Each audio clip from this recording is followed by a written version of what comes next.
Vahdat, let's talk about the east-west elements of Crying Deer. Obviously, on the surface, the cast and director bring with them East and West, Iran, America, two Iranians, two Americans. But it's much, in addition to those the differences in culture that are kind of coming together, combining to become Crying Deer. I know that you personally have extensively studied, every genre of theater that you could possibly get your hands on, including many different Eastern genres of theater, in addition, of course, to the West. So maybe could you touch a little bit about, touch on specifically what elements of Eastern theater you've been most moved by, most inspired by, and what elements of Eastern theater you wanted to bring to Crying Deer? There are many of them. When you talk about Eastern theater, you're talking about the whole historian philosophy. I know that's 3,000 so, years yeah, worth of exactly. traditions. But specifically in Crying Deer, there are two important things. The one is how actor approaches the character in Eastern theater as opposed to the Western theater. By Western theater, let's say Stanislavski method, which I'm really inspired by, and I do believe is the greatest man that came to the theater world and brought techniques to teach actors how to approach a character. Which means, basically, analyze the character. This is stranger. I'm Vahdat. I'm going to act Hamlet. And now I have to study this Hamlet guy and know this guy and analyze it and know how Hamlet thinks and how he feels and how he walks and how he talks and all this stuff. Stanislavski came up with the greatest technique for the actors how to do that.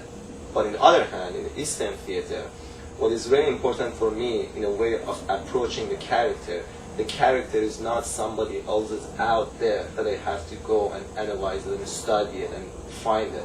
In the Eastern theater, all the characters basically came from this myths or religious character that we do believe they are already inside of us. And they do talk, the way I'm talking is influenced by those characters, by those myths, and they're already inside of me. So the way to understand those characters, I do not need to go outside of myself to approach them and learn them.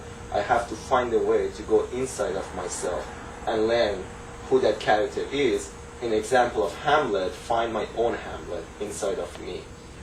And that's why Grotowski, again, is very important to me, because all the exercises or philosophy that Grotowski brought to theater for the actor was, instead of sitting down on the table the way that Stanislavski's systems would do and talk about the actor, let's do not talk about it, do not sit at the table, do the actions, and through doing the actions, find the real meaning of the character I have. And now why he's going to do the actions, because again, he does believe that everything is on my own body, and do the specific kind of action and exercises on the stage will help me to find that real character that is inside of me and the low honest relationship, the truth kind of relationship between the actor and the character.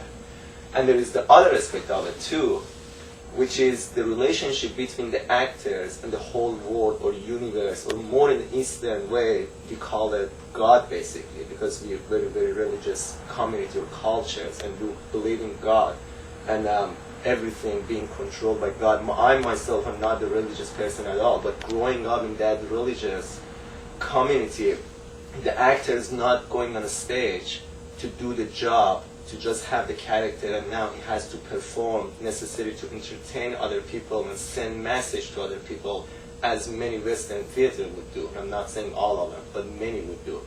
For the Eastern theater, the theater by itself is kind of religious activity. The actors would go on a stage to find a real relationship between himself and the character, but the character is mostly the bigger element character, the spiritual character that does create the world and universe and feeling, and he does have that responsibility as a religious person, sort of a spiritual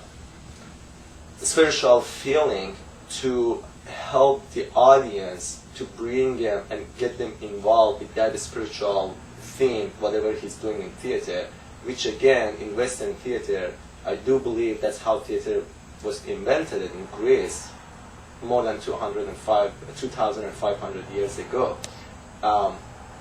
So it's like a real communication, not just between the actor and character, but the actor and the universe, of the whole world. And that is, we would go there and get some sort of real truth feeling that does exist in the universe, in the daily life, that we're not aware of it because of all the society elements going around us. But now we have like 1 hour or 2 hours go to the theater as if we go to the spiritual events and just get ourselves out of that daily life and just experience what's really going through into our inner feeling.